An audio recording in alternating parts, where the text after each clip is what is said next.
Astrodome in Houston, Texas. People still remember that game. The largest crowd ever to see a college basketball game. It was one of the biggest moments in basketball history. The nation's two top teams meet in the sports spectacular of the year.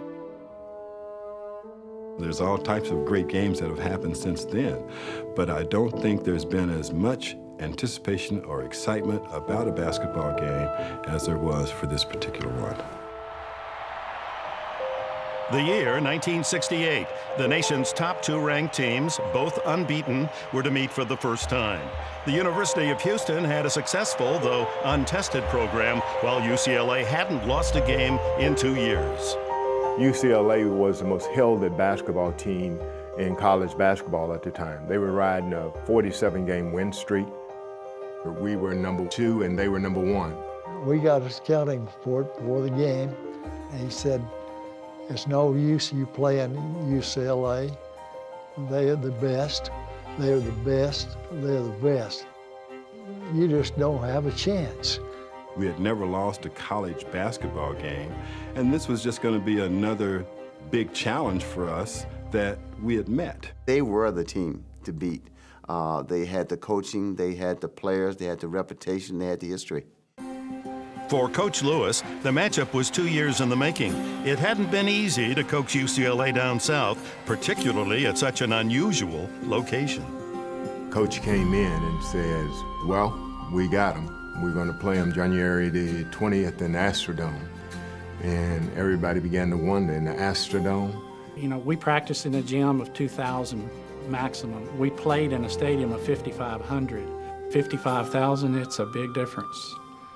To say that you're going to put an event in the Astrodome, and it's not football, and you want to sell it out, and you want to promote it, and you want to sell tickets, and you want to make money, you're not going to get too many takers on that. Basketball was a regional game. In the South, basketball was almost non-existent because it was football.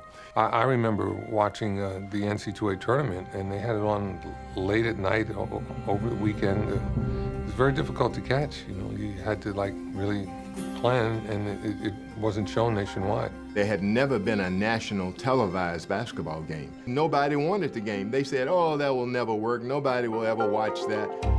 What they would watch was the matchup of two All-Americans, legends in the making. They pitted then Lou Alcindor, Kareem Abdul-Jabbar against me. So it was a clash of the titans, more or less. These are two great players with unbelievable egos, and no one is willing to step aside and let the other get in front. Kareem had basically everything that I wanted. He was the best player in college basketball. I wanted to be College Player of the Year. His star, to me, was shining very brightly, and I wanted to replace his star with my star that year. In just a few moments, the largest crowd ever to see a college basketball game will watch the nation's two top teams. I remember in the locker room before this game, before we came out, we all wondering, really, will anybody be out there? Here's the official paid attendance tonight, 52,693, the largest paid audience to ever see basketball anywhere at any level. It wasn't like a college arena. It wasn't like any professional arena that I've ever played in, because we had the court that was here, and then you had 100 feet before the fans. And you had this huge area of emptiness, you know, and it was scary. We played the game at second base in the Astrodome. You know, it was weird. It's like playing out on a prairie someplace. Sound bounced around. The sound would go way up to the roof of the dome and then come back down on you. We would score, dead silence. They would score, dead silence. And then this roar would come down upon us because it took that long for the sound to get from the fans to us on the floor.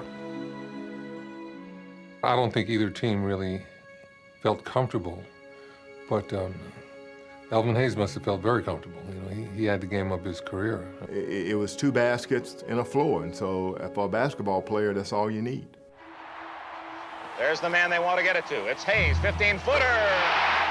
Elvin had the kind of a game that most basketball players dream of. You know, he seemingly could not miss. Score! Elvin Hayes cheered on by Coach Sky Lewis. Didn't matter if Jabbar was in his face or not, the ball was going in. Driven off to Hayes, who scores.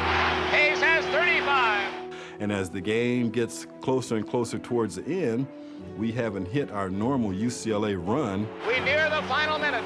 Houston 69, UCLA 67. And it never happened.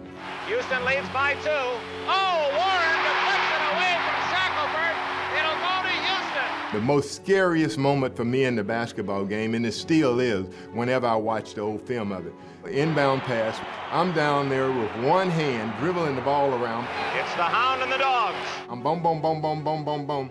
And there's Jabbar and Lucius Allen. They could have stole the basketball from me and made a layup. Elvin was a great shooter, but he wasn't the greatest of ball handlers. Somebody get to him and get the ball. Get the ball from Elvin. 3 seconds. The Houston Cougars have snapped UCLA's 47-game winning streak and pandemonium at the Astrodome. There was 55,000 people in this place, and they were going crazy and going wild. And I think that it was one of the most memorable moments in my basketball history.